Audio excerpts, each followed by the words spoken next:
kalau tentang pendapat tadi Bang, bahwa Presiden memang nggak punya gestur untuk memperpanjang masa jabatan, apalagi 3 periode gitu ya. Itu sudah dikatakan dengan cukup jelas, meskipun kalau kata Rocky ya Presiden nggak mungkin clear, tapi Presiden at least udah bicara ke publik soal itu. Nah, tentang ada semakin banyak nih Bang, kalau tadi kita lihat ada Caimin misalnya mengatakan bahwa dengan segala alasan ekonomi, pemulihan ekonomi, presidensi G20, macam-macam lah, stabilitas politik, stagnasi ekonomi. nah ini perpanjangan masa jabatan itu relevan sekali gitu Bang. Dan ini mungkin saja kalau kata Mas Usman tadi, kalau memang sudah jadi keputusan politik bersama-sama konsensus, ya ini nggak ada yang bisa menghentikan. Iya, 5 tahun aja kita senang, apalagi 7 tahun kata Pak Nusron tadi.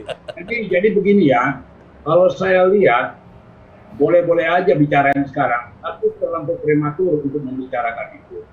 Sama dengan diskusi kita sebelumnya itu, Ganjar, Puan dibahas, terus tanya surveyor, kemudian 7 tahun jalan apa tidak. Saya pikir bukan waktunya, bukan saatnya untuk membicarakan banyak hal yang lebih penting lagi dari situ untuk bangsa ini dibicarakan. Itu menurut pendapat saya gitu. Jadi nggak ada apa yang mau dibicarakan 7 tahun lah ini, kemudian melalui pembahasan apa, gitu loh. Ya kan, ya Caimin juga harus cari panggung. Ya kan berambisi juga jadi presiden gitu loh. Ya kan, jadi kita jangan ikut gendang orang gitu loh maksud saya. Tapi abang kan cukup dekat dengan presiden lah. Sudah kenal presiden ini sejak lama lah, sejak zaman wali kota Solo gitu. Abang melihat presiden memang pengen nggak Bang sebenarnya Bang dikipas-kipas kayak gini, ini orang kan tepuk tangan terus kan untuk supaya lebih panjang ini. Ini dia semua ini. Saya pikir belum sampai ke situ lah. Dia pun berpikir ke situ juga enggak. Dia pun terus terang aja juga kelemahan dia juga cukup banyak. Ketidaktegasan dia, sama dengan kampanye korupsi yang sekarang. Hampir orang di sekitar dia itu tidak seperti dia dalam semangat anti korupsinya, gitu loh. Saya dalam pertemuan saya terakhir dengan beliau, saya katakan bahwa Prabowo menceritakan ke saya bagaimana pidato presiden pada waktu selesai pelantikan kabinet yang kedua, mengatakan supaya jangan korupsi, berantas korupsi, jangan sampai terlibat korupsi. Prabowo mengatakan ke saya dia kagum dengan ucapan Jokowi. Tapi apa yang terjadi? Nggak sampai berapa bulan, 2 menterinya ditangkap KPK. Gitu loh. Iya kan? Dua menteri ditangkap KPK. Dan kemudian di kalangan menteri, baik periode pertama dan kedua, semangat anti korupsi itu tidak menggema, tidak mengapakan gitu. Sampai saya bilang kepada Presiden Jokowi, 1/3 nanti Pak Jokowi itu hanya diingat bahwa dia bersih, tidak korupsi dan sebagainya sebagai satu legenda. Bahwa kemudian bagaimana kepemimpinannya, bagaimana orang sekitarnya ikut memberantas itu korupsi, birokrasi. Sebab apa kalau kita bicara mengenai tanah, mafia tanah, pembersihan dalam tubuh BPN, bagaimana penanganan perkara, bagaimana pembersihan di dalam tubuh Polri dan sebagainya, banyak hal gitu loh. Yang jadi bangsa, jadi bukan cerita 7 tahun, itu bukan cerita lucu-lucu gitu. Tapi kan Bang Panda tadi juga udah ditunjukkan di sini bahwa adanya peningkatan indeks demokrasi gitu. Jadi, oh iya itu betul. Anda lihat kita semakin lama semakin demokratis nih Bang. Secara substansi dari banyak sekali elemen-elemen tadi, kebebasan sipil, pluralisme. Saya sudah pernah bicara dulu bagaimana sensitifnya ketersinggungan antar suku di antara bangsa Indonesia ini. Sekarang udah jadi joke, sudah dinikmati. Itu demokrasi yang bukan main, gitu loh. Bagaimana orang Batak diledekin orang Jawa diledekin orang Madura, dinikmati. Itu aset bangsa, gitu loh. Itu salah satu indikator yang mau saya sampaikan. Oke Bang, siap, menarik. Ini kita jadikan bahan diskusi lagi nih. Oke, kita kembali lagi ke adu perspektif. Tadi nggak beradu karena kita nggak berani beradu sama Bang Panda.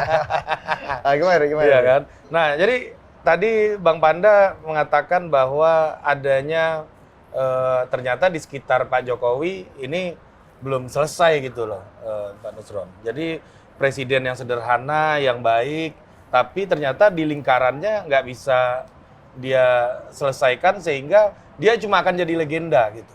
Gimana menurut Pak Nusron? Ya, salah satu problem ya, problem di pemerintahan kita hari ini adalah problem adanya gap antara perilaku presiden dengan perilaku para pembantunya. Yang kedua adalah problem kelambatan untuk merespon tentang kejadian yang terjadi di masyarakat.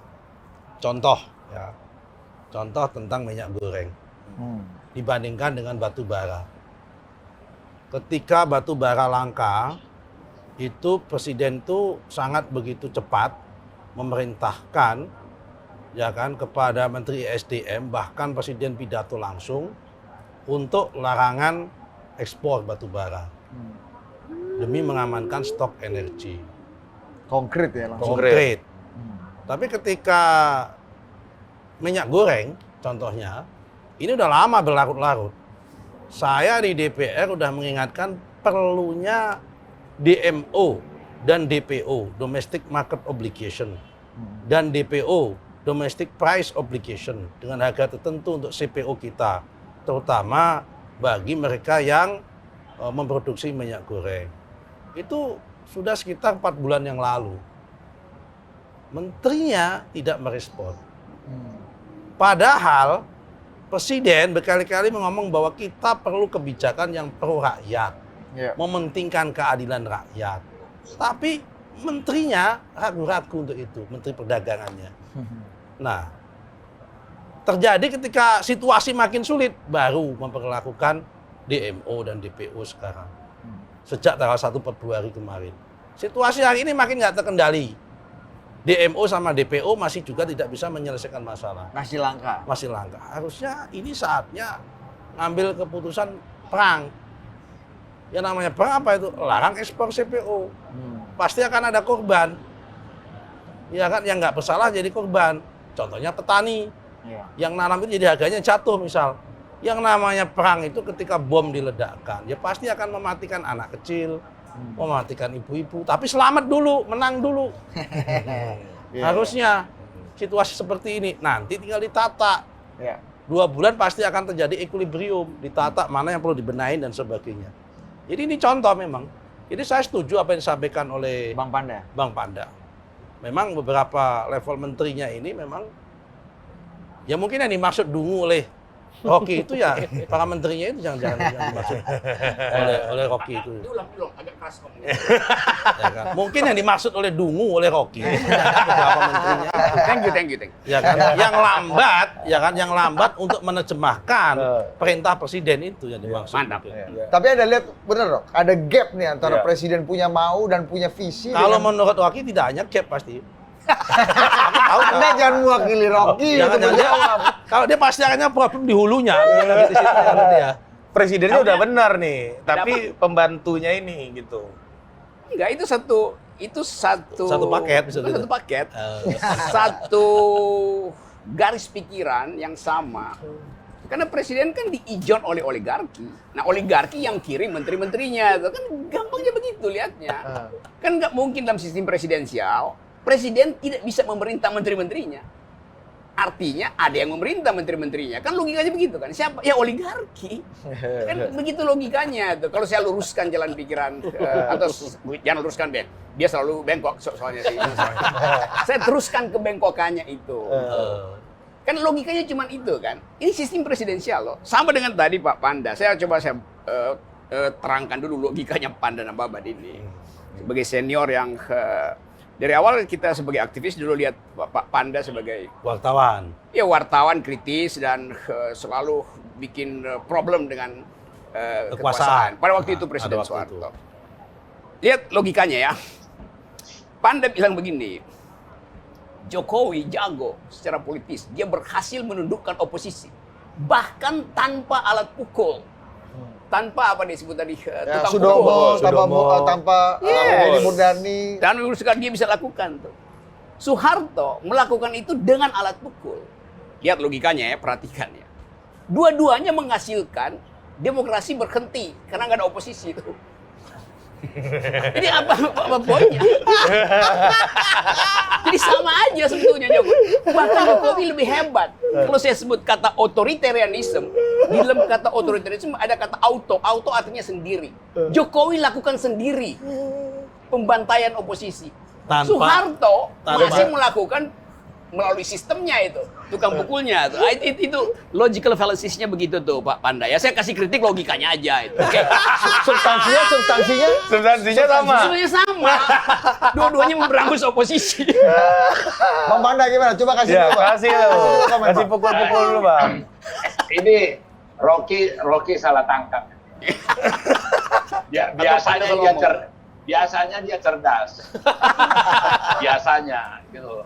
Bahwa dia taklukkan lawan-lawan politiknya bukan berarti membunuh demokrasi. Gitu loh. Dalam persaingan politik segala macam bisa kita lihat sekarang yang di DPR sampai berapa persen, 80% yang mendukung Jokowi gitu loh. Sama Harto Itu juga. fakta. Itu fakta. Bukan berarti mati demokrasi. Bukan. Jadi aku senangnya Rocky ini melihat dari kacamata yang mesti apa yang mereng, yang negatif, ya kan? Yang apa? Jadi asik dengan Rocky ini. Artinya kita pun makin kreatif gitu. Jadi benar Bang, hasilnya sama aja Bang. Iya. Yang satu pakai tukang pukul, yang satu enggak. Oposisinya sama-sama nggak ada. Iya, justru lebih brutal yang nggak pakai tukang pukul kan menurut Rocky. Tapi gitu loh. sekarang oposisinya ada. Nah, ini Iya, iya. pendapat lain Sekarang sebagai oposisi. Nah, namanya oposisi itu kan tidak hanya ada di DPR, tapi juga ada di dalam panggung civil society. Apapun yang terjadi, civil society hari ini hidup. Iya. Kalau nggak ada demokrasi, Rocky udah ditangkap. Rocky masih bebas ngomong dengan kita hari ini, menandakan memang indeks demokrasi naik. Menandakan bahwa memang demokrasinya itu ada. Memang. Ada selalu. Dan memang oposisi itu ada. Jadi mengkonsolidasi kekuatan dengan memberangus oposisi itu beda gitu. Enggak gini, oposisi itu kan ada dua bentuk oposisi. Pertama oposisi yang ada di parlemen, sama oposisi yang ada dalam kekuatan ekstra parlemen. Dua-duanya punya fungsi yang sama, mengkritik dalam pemerintah, check and balances. Hanya bedanya kalau mengkritik lewat parlemen, mempunyai bobot dan tetap digaji oleh negara. Kalau Rocky ya kadang berbobot, kadang tidak, dan udah pasti nggak digaji oleh negara. Karena memang oposisinya dari oposisi. Iya, ekstra tapi parlemen. Jadi Iya. kehadiran Rocky di sini di tengah-tengah kita dengan damai, kita bisa minum air putih bareng. Inilah demokrasi. Itulah wujud dari naiknya Tidak, Indeks tidak demokrasi mungkin itu. ini sama dengan dulu zaman Sudomo, zaman Pak Harto. Nggak mungkin ada Rocky bisa tampil di detik. Dulu nggak mungkin tuh. Detiknya nggak berani. Coba Rob, kasih dulu. Gini ya, Kalau dulu. kalau orang kasih kritik zaman Harto. Harto, nggak ada yang diambil begitu aja. Kalau saya dulu di LBH, Nusron masih tingkat 1, dia belum mengerti politik waktu itu. Kalau kita lagi diskusi di LBH, masuklah seorang Intel tuh. Dibantu Itu Bang Panda. Ya Bang Panda kenal semua itu. Intel itu. Intelnya naik di atas meja, terus dia bilang begini, demi undang-undang saya bubarkan diskusi ini. Demi undang-undang. Otoriter itu. Sekarang di era ini, era Jokowi, diskusi 2 jam sebelum dimulai, narasumbernya ditelepon supaya jangan datang. Jadi lebih otoriter mana? Lebih baik datang aja, larang itu kan. Tapi nanti kalau ini Saya nggak Wadas, ditelepon sama siapa-siapa, Anda kan bisa datang. lu lihat berapa kali diskusi Wadas itu dibatalkan coba. Padahal ini era demokrasi itu. Dengan alasan ini COVID segala macam, padahal presiden langgar semua aturan COVID. Jadi di Orde Baru jelas, dilarang oleh undang-undang. Ada pegangannya tuh. Era ini nggak ada, diteleponnya dari istana tuh. Lu nggak boleh undang si Rocky ya, segala macam. Lu harus batalin acara Wadas itu tuh. Siapa yang ditelepon? Ya kalau gue kasih tahu lu kaget nanti. Jadi sebetulnya itu saya nggak bisa kasih tahu aja, itu udah menunjukkan nggak demokratis kan. Padahal orang yang diundang itu kasih tahu saya tuh. Dilarang tuh. Satu waktu Itu saya Rocky yang mengaku di telepon itu dia dramatisasi. ya oke, saya terangin dah. Nggak ada model-model begituan. Jadi sekarang. tidak ada pelarangan diskusi Itu soal bahwa wadas. Pelaksana diskusi itu yang goblok, nggak punya integritas. Nah, lihat nih. Iya dong. Jadi debat Masa tiba-tiba ada diskusi kemudian ada handicap yang begitu, ya ganti orang. Iya. oke. Ganti Takut ini. amat, harusnya nggak perlu Ya, takut di zaman sekarang. mestinya, gitu, Bang Panda ya. karena itu mestinya dia lapor ke Pak Panda. Iya. Tapi ini fakta yang berkali-kali dicatat oleh Kontras. Diganti orang bukan diganti orang, yang mesti ganti adalah siapa yang melarang itu. Nah. Jadi hak orang untuk berdemokrasi justru dilarang tanpa ada undang-undang. Ah. Itu lebih bahayanya. Tuh. Tapi buktinya lo masih bisa ngomong apa aja dalam berbagai forum. Coba lu tanya besok tuh, dua episode lagi pasti ditelepon nih. Detik jangan undang Rocky Gerung lagi. Taruhan sama gua. Taruhan. Beberapa TV begitu jadinya. Oke. That's Oke. Dua episode lagi kita tunggu. Berkali-kali saya ini saya coba saya cerita. Ini dalam 2 bulan ini mungkin 4 kampus minta saya, tiba-tiba bilang nggak bisa tuh. Kenapa? Rektornya bilang nggak boleh tuh. Rektornya diperintah oleh siapa? Dan entah oleh siapa itu realitasnya begitu, Saudara Nusron. Saya mau ngadu ke siapa? Yang ngadu ke NU sebagai civil society itu. Tapi NU sekarang berpolitik, bukan lagi civil society. Dia jadi political Emang society. iya, Mas? itu. Emang iya, Mas? Ah, enggak lah. Enggak, oke. Bagus itu. Hah? Bagus itu apa yang dikatakan. Malah kita butuh 4-5 orang lagi Rocky. Ya bagus ya. Iya. Gabung. Iya, oke. Iya dong. Oke. Bang Panda, kita dengar dulu pendapat Haris Azhar nih. Ini juga Hai Aris. diminta nih sama Abang nih, ya kan? Ya. Bang Haris. Malam, Bang. Yo, siap. Coba dulu kasih pendapat, Iya. Bos. Coba dulu kasih Kasih pendapat. pukul 2 pukul dulu, Bang. Ini ada Wow, 3 ini. hal. Ada 3 hal yang Ini harus batiknya komentari. keren nih. Approval rating Baju makin baju meningkat. NTT. ya kan? Yang Dia lagi di kedua, NTT. indeks demokrasi Demokrasi. paten makin top katanya. Iya. Yang ketiga ada aroma-aroma keinginan publik dan Iya. politisi. Perpanjang pula lah Ini. masa jabatan ini. Ini kritik Abang udah mulai memperlihatkan hasil kayaknya. Gimana? Iya. Jadi gini, kalau misalnya Presiden puas, saya curiga orang yang ditanyain itu karena mengalami ketakutan. Kalau dijawab nggak puas, takut dilaporin ke polisi. Jadi, karena jawaban soal survei hari ini ada di survei-survei sebelumnya soal indeks demokrasi ada bahwa masyarakat itu ketakutan, kehilangan ruang untuk bicara, kehilangan ruang untuk antisipasi untuk Kita- Ini Kita buat lagi 3 episode. Coba kita tes. jadi Kita telepon gara-gara- nggak sama. Cer. Jadi gara-gara ada hasil survei sebelumnya yang menjelaskan bahwa ada ketakutan itu. Jadi masyarakat sekarang kalau disurvei ditanya, masa Jokowi bagus, jempol gue cuma ada 2, kalau kurang gue bisa menjempol tetangga. Ya kan? Nah, jadi ada problem Narsum siapa aja? menikmati. udah. Jadi yang tadi Bang Rocky bilang bahwa nggak ada demokrasi, secara psikologis kan ada ketakutan atau ada kecumutan di masyarakat, dan itu sekarang bukan masih takut, tetapi sudah berbuah. Hasilnya apa? Hasilnya karena nggak ada oposisi masyarakat, yang kata Nusron tadi ada civil society ya. Kalau civil society-nya NU ya itu masih ada. Tapi kalau civil society-nya yang lain dilaporin polisi, lawyernya Walki itu, wartawan diserang, masyarakat ada dilaporin polisi, anak-anak juga ditangkap di Wadas kemarin. Jadi masyarakat yang dibilang civil society adalah civil society yang berpolitik dan punya koneksi dengan kekuasaan. Tapi kalau civil society yang original bicara soal kesejahteraan, bicara soal keadilan, ya dia tunggu aja karena tempe sama tahu goreng. Mungkin mereka yang digoreng. Nah, itu situasi ini. Saya mencoba memahami meskipun ada banyak kritik terhadap model survei, metodologi survei.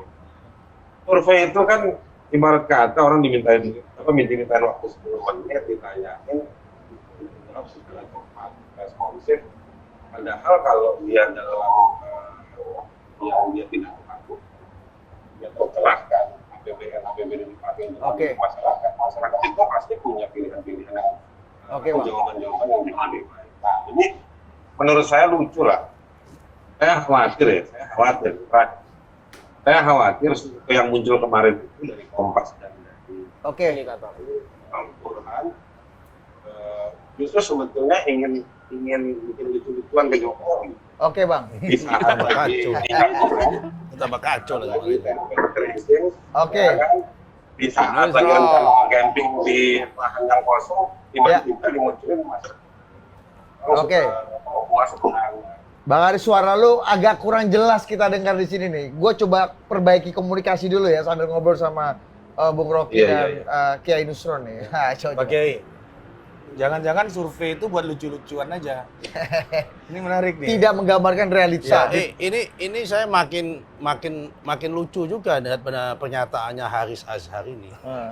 Makin yakin bahwa dia itu dulunya mungkin statistiknya nilainya kurang bagus dulu. Mohon maaf ini.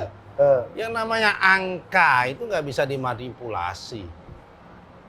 Ya ketika orang itu menjawab pertanyaan surveyor melontarkan pertanyaan dijawab, ya itulah keadaannya. Kemudian dia interpretasi jangan-jangan dia menjawab itu karena ketakutan, takut ditangkap atau takut ini dan sebagainya. Buat aja survei baru. Anda kok puas itu sebabnya apa? Takut ditangkap kalau ngomong nggak puas atau apa? Sampaikan aja.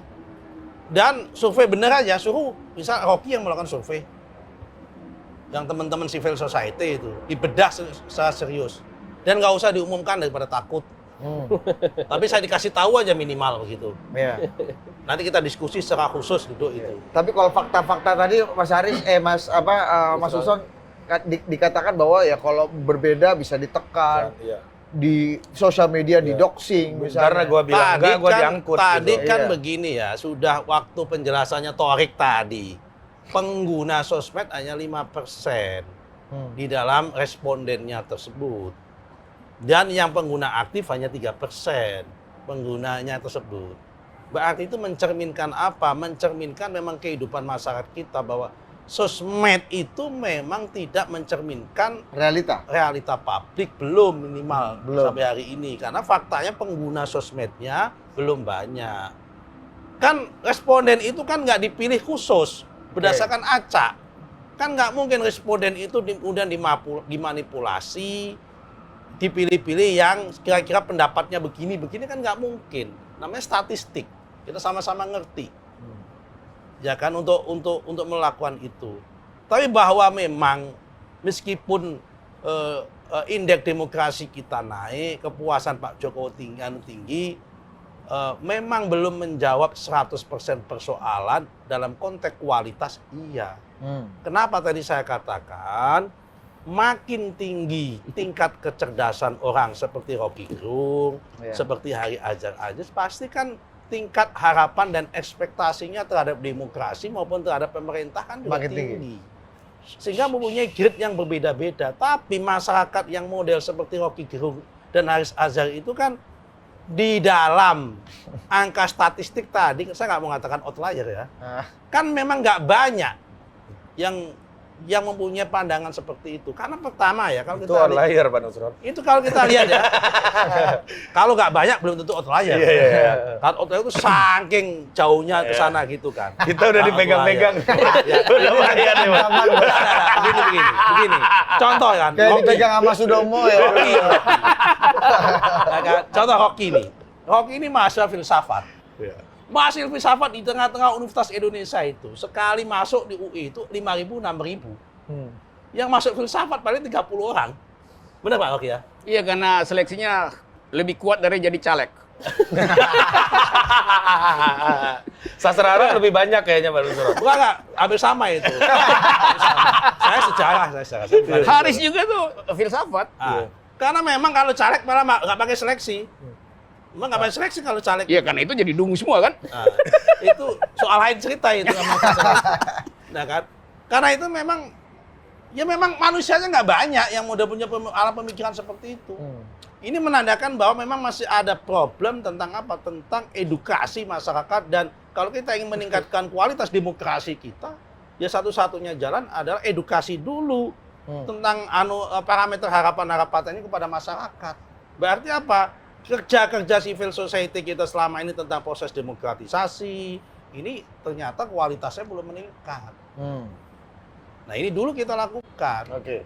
Jadi kalau kemudian menyalahkan angka hari ini ya, Jadi saya kira itu ekosistem tanggung negara. jawab civil society itu Pak Nusron. ya, Ekosistem bahwa negara ini turut Iya, mendorong bukannya nggak? negara harusnya Semakin cepat matang, gitu. semakin ya sehat. dua-duanya lah. Ini kan kerja bersama. Negara mendorong untuk tapi civil society juga bekerja Dan untuk negara mendorong meningkatkan- untuk lebih baik. untuk meningkatkan kualitas itu, Iya. kualitas ekspektasi itu.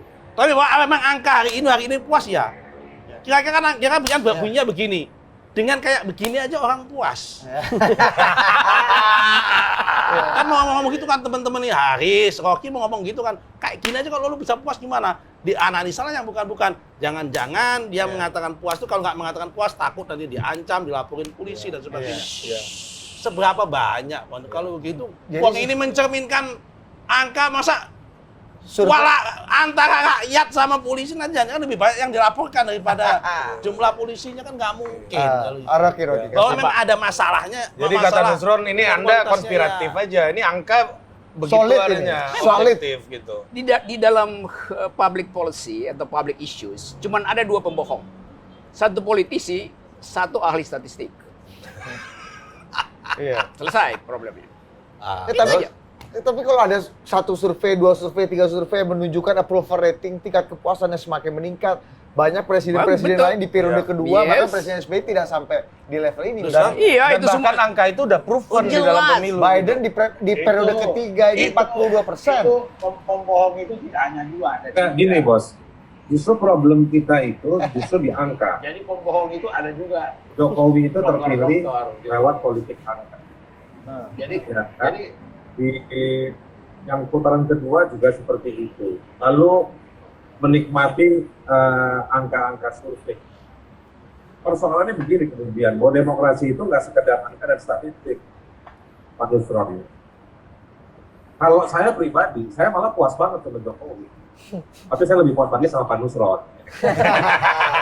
Sure. Nah, lebih sur. Lebih sur. Nusron lebih sur. Aku tahu kau Tapi umbang, begini. tapi aku sure. Persoalannya kemudian sangat susah untuk mengangkakan ya soal penderitaannya orang, harapannya orang, kebertahanannya orang dalam situasi-situasi yang sulit. Nah itu yang mekanisme ketatanegaraan nggak berjalan. Jadi saya ingin mengatakan dari diskusi yang beberapa menit yang lalu bahwa ini kita bukan bicarain Jokowi sebagai seorang overboy, tapi Jokowi sebagai presiden. Ini lembaga negara, kepresidenan. Jadi kita nggak bisa memisahkan antara menteri jajaran di bawahnya dengan si Jokowi saja. Tetapi tata kelola ini semua tidak merespon. Respon-respon itu ada, tapi pilihan. Hanya yang dipilih, hanya yang punya akses, yang oposisi nggak bisa, yang mengganggu jalannya pertambangan dicuekin, ya kan? Ya. Jadi ada diskriminasi dalam penanganan. Oke. Nah, yang ditangani secara baik itu dikapitalisasi, difoto lah, ya kan, diterima ke istana lah. Tetapi namanya negarawan itu adalah ketika dia membuka pagar dan pintu buat yang mau barat kata membuang ludah. Iya. Ludah yang punya darah tadi itu karena sudah menderita. Gitu. Jadi ini dikurasi ternyata fakta-fakta yang ditampilkan kalau kata Bang Aris. Ya nggak apa-apa, memang harus dikurasi. Ya kan semua data-data itu kalau kita mau mencermati. Tapi yang namanya keluarnya angka itu ya namanya angka itu absolut. Ya pendapat itu boleh variabel. Iya. Tapi hasilnya itu, outputnya itu, angka itu absolut. Memang angkanya seperti itu. Namanya juga statistik kan gitu. Oke. Itu mesin kan statistik itu. Jadi kalau Rocky mengatakan statistik itu pembohong ya Berarti yang salah set up mesinnya. Iya, yang iya. masukin input ke mesin itu. Ya, itu aja berarti mesinnya. Ini mesin kok Tapi kalau disalahkan. kita membaca angka 71, 73 ya kan, dengan tadi Rocky bilang ada beberapa kontras-kontras lah ya, minyak goreng tadi langka, soal apa namanya JHT misalnya, BPJS, semacam ini kan ada kayak kontradiksi gitu. Tapi sebenarnya gimana sih masyarakat umum nih, Mas Nusron ya, membaca angka-angka kepuasan itu 73, 71, apa yang bisa kita Ya peras dari situ? simple ya Mas ya. Berarti pertama pada satu sisi soal minyak goreng. Berarti dia belum komponen yang urgent dan signifikan bagi rumah tangga. Bisa jadi karena tempenya nggak ada tadi itu. Ya kan disampaikan oleh Rocky tadi, bisa jadi. Padahal memang menurut saya ini memang fakta ada, ini memang langka. Tapi kok itu tidak bisa, ternyata belum bisa mengubah persepsi masyarakat. Ternyata bisa jadi analisisnya adalah ada kebutuhan lain yang lebih penting oleh masyarakat yang dipenuhi oleh Pak Jokowi dibandingkan dengan minyak goreng. Ya, Contohnya misalnya. beras, ya kan, ikan, daging, Inflasi secara umum terkendali. terkendali. Bisa jadi kan dia karena dapat BPNT, bantuan pangan non tunai, dapat itu semua, dia masih bisa belanja tanpa minyak goreng. Mungkin dia bisa rebus atau dia bisa sambal direbus atau tanpa digoreng, bisa jadi. Iya. Kemudian masalah JHT, ya kan, bisa jadi isu itu diramekan. Ternyata para pekerja yang PHK yang mau mengklaim itu ternyata nggak banyak ketika ini diramekan.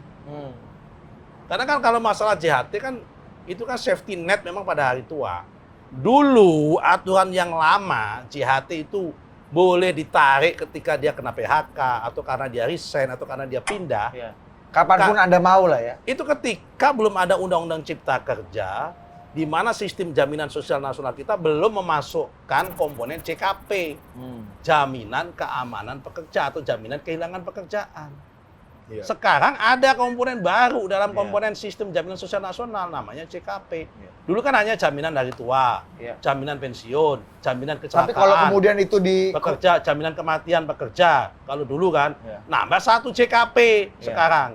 Nah dulu CKP itu masuk dalam komponen JHT sehingga bisa ditarik 1 bulan setelah dia PHK. Sekarang karena udah ada CKP, kemudian itu muncul JHT. Memang salahnya pemerintah di mana Menaker ini? Ya mungkin salah satu yang dikatakan Rocky Dungu di sini kurang cermat menurut saya. Harusnya pemerintah Permenaker itu mensosialisasikan dulu CKP sebelum merevisi JHT. Permenaker tentang CKP didulukan, baru Permenaker tentang JHT. Benar-benar. Jadi gimana Torik? Altorik beri ulasan editorial Detik lah soal apa yang disampaikan Pak Nusron. Nah, ini saya lihat di kanal Detik itu hashtag JHT ini seminggu ini ramai terus gitu. Betul. Apakah ini mendapatkan perhatian publik yang begitu besar? Apalagi gitu? setelah Hotman Paris mengajak debat Menteri Tenaga Kerja. Soal JHT ini lebih menyasar kepada pekerja ya, yang mungkin bagian dari responden yang disurvei. Nah, tapi yang menarik juga di survei Litbang Kompas itu ada 2 faktor yang membuat kenaikan terhadap kepuasan terhadap Jokowi. Itu pertama, satu, kesejahteraan sosial. Ternyata kalau itu naik signifikan, angka sampai 70 sekian persen. Dan yang kedua, politik dan keamanan. Nah, dua faktor ini bisa jadi benar apa yang dikatakan oleh Mas Nusron, bahwa misalkan soal JHT, ya rame. Kan kita nangkap keriuhannya di mana? Di media sosial yang memang kalangan pekerja situ. Ternyata sebarannya mungkin tidak sebanyak itu. Jadi bisa jadi orang-orang yang... Tapi faktanya kan pemerintah akhirnya merevisi. Artinya ini matters kan. Ada numbers yang kemudian dikalkulasi. Oh besar juga nih ternyata penolakannya. Iya betul. Itu masuk satu hal. Nah tapi saat itu mungkin disebar jadi responden, mungkin itu nggak terekam juga. Iya. Dan juga ingat ini survei Januari, belum keluar itu masalah JHT. Nanti kita lihat lagi survei berikutnya apakah minyak goreng belum ada. Minyak goreng belum. Puncak langka Januari justru minyak goreng. Iya. Ini Januari akhir, nanti kita lihat aja bahwa setelah ada masalah minyak goreng, JHT, dan juga BPJS yang harus jadi bagian administrasi kita ini, apakah masih setinggi ini atau gimana? Rocky, ini kan kalau tadi Torik mengatakan bahwa secara klasifikasi kalau kita bedah lagi, angka approval rating 70-an% itu, faktor-faktornya kan kesejahteraan sosialnya naik. Sama ada keamanan. Politik dan keamanan. pemerintah juga jalan. Ya, itu bisa di dalam kuesioner ditaruh di situ. Bagaimana menurut Anda dengan melihat fakta-fakta beginian? Bisa juga tuh. Kan ini soalnya kan kalau faktanya dibuka misalnya oleh pers terbuka, kasih tahu bahwa nilai tukar petani itu memburuk. Daya beli itu turun. Baru disurvei dong. Masa faktanya belum dikasih tahu disurvei orangnya. Jadi ini soalnya. Nah, itu binatang itu ada macam-macam cara bertahan itu. Ada yang mengubah warna kulit jadi bunglon itu Atau mimikrinya, atau ada yang menyebarkan bau busuk seperti kecoa itu. Kalau dia terancam dia sebarin bau busuk itu. Jadi kita bayangkan aja bahwa ya itu juga 73% itu semacam bau busuk. Saya nggak tahu kalau cebong itu dia mempertahankan diri dengan cara apa itu. Gue mau Bang Panda, abang coba. Tapi bukan. Coba kasih dulu, Bang. Terlampau jauh dan seksi juga komentarnya Rocky. Inti persoalannya menterinya dari dulu melakukan kesalahan yang sama. Sebelum keluar peraturan sebagainya tidak ada dialog. Nah, mana wajah Tidak Bang Panda ada. nih? Oh, ini dia. Tidak ada dialog dengan serikat buruh, melakukan dulu kapan. Jadi udahlah, yang setelah satu. keluar keputusan CKP dulu baru CHT. itu kelemahan-kelemahan yang terus dia terjadi gitu loh. Jadi seharusnya menteri itu sebelum keluar itu sudah lebih dulu diskusi dengan tokoh-tokoh buruh, dengan LBH dan macam-macam yang berapa dengan masalah pekerja. Ini tidak, itu loh. Baru kemudian, nah ini tidak terjadi segala macam, mulailah dianalisa keluar busuk lah, keluar apa lah. Jadi kita terharu gitu loh. Top. Ini baru politisi. Iya. Bang, tapi Satu kata dan juga dikoreksi terus terang, saya tidak percaya 100% ada intimidasi sehingga tidak berani mengisi survei. Ini bukan zaman Soeharto dulu. Nggak, harusnya gini Itu aja. saya pikir sampai sekarang tidak ada terjadi. Bang, tapi kalau tadi yang Bang Haris katakan ancaman-ancaman yang tidak seperti Gini aja, Soeharto, Dik. tapi berevolusi gitu, Bang. Bud, saya usul aja suatu hari Detik ini membuat survei. Desain surveinya itu pertanyaannya kalau perlu suruh Rocky yang mendesain pertanyaan. Enggak, bukan gue. Gue akan desain jawabannya. Gue ngikutin Nggak bisa dong, yang jawab rakyat. Iya. Udahlah, daripada Tapi nanti yang semua beritain disalahkan adalah oleh Rocky. jurnalis. Iya. Ya kan, Detik sama Total Politik membuat survei. Desain layout tentang pertanyaan surveinya itu pertanyaannya suruh Rocky yang berdesain. Suruh lempar ke masyarakat survei berjalan dengan pertanyaan-pertanyaan yang diajukan Rocky. Nanti hasilnya 80% dungu, 20% Kecuali respondennya adalah Golkar. Nggak. Responden netral. Bisa. Acak, metodenya sampling tetap. Acak. Iya. Kalau kayak gitu acak juga. Gue mau kembali ke Bang Panda lagi nih sebelum kita masuk ke isu Ya, lain Bang yang Panda. agak menarik nih. Ya, ini agak sensitif tapi menarik. Untung ada wakil ketua umum PBNU. Gue mau nanya ini Di sini agak switch Anda ini, Pak Iya. Nusron, nanti. Bang Panda, tapi kalau tadi Bang Haris katakan bahwa ini sebenarnya ancaman-ancamannya quote unquote berevolusi juga, Bang. Nggak seperti zaman Bang Panda dulu kan, dibawa ke RTM Budi Utomo, dikasih siram kopi panas, ya kan, diinjak kaki. Nah, ini ada evolusi-evolusi ancaman Tapi lain yang itu soal subjektivitas itu. Kita yang biasa mengalami pernah diintimidasi, kita lewat kantor polisi, polisinya baik-baik, kita pikir diancam polisi kita. Bisa terjadi loh. Subjektivitas. Iya kan? Itu yang terjadi. Kita naik sepeda motor, kemudian diwajib tentara, oh udah mulai intimidasi saya. Bisa aja gitu loh, saya terintimidasi gitu. Itu kalau kata Tapi Rocky zaman pretext. sekarang ini sudah nggak ada itu. Saya yakin sudah nggak ada. Tentara-tentara kita sudah baik, polisi-polisi kita udah baik gitu loh. Udah ke Wadas belum? Iya. Bahwa ada oknum 1-2 bisa saja. Wah, Gitu loh. masa Orde Baru. Jadi Haris juga, saya pikir Haris ini ada teman dari adik saya ini Asmara. Jadi mereka itu sangat revolusioner berpikir. Gitu. Ya, dan kemudian juga terhadap kekuasaan cukup kritis gitu loh. Dan saya nggak yakin ada intimidasi sekarang ini. Nah, survei yang kita bahas dari tadi itu kan hanya indikator. Ada apa pula kita analisa jauh itu. Nggak apa-apa, Gitu Bang. loh. Enggak. Orang yang menyaksikan kita ketawain. Iya, Kita iya. pikirnya pintar-pintar orang itu. Nggak tahu buru-buru juga. Gitu. Kacau. Karena itu jangan serius. Ini menarik. Ini kan ada hal-hal yang tadi dikritisi dan mungkin bisa membuat indikator approval ratingnya turun. Iya. Kelangkaan minyak goreng, Betul. JHT tadi kalau kata Mas Susron, ini harusnya JKP dulu, bukan Iya, JHT-nya yang dulu. salah. Tapi Iya. ini momentum aja yang dipakai. Iya.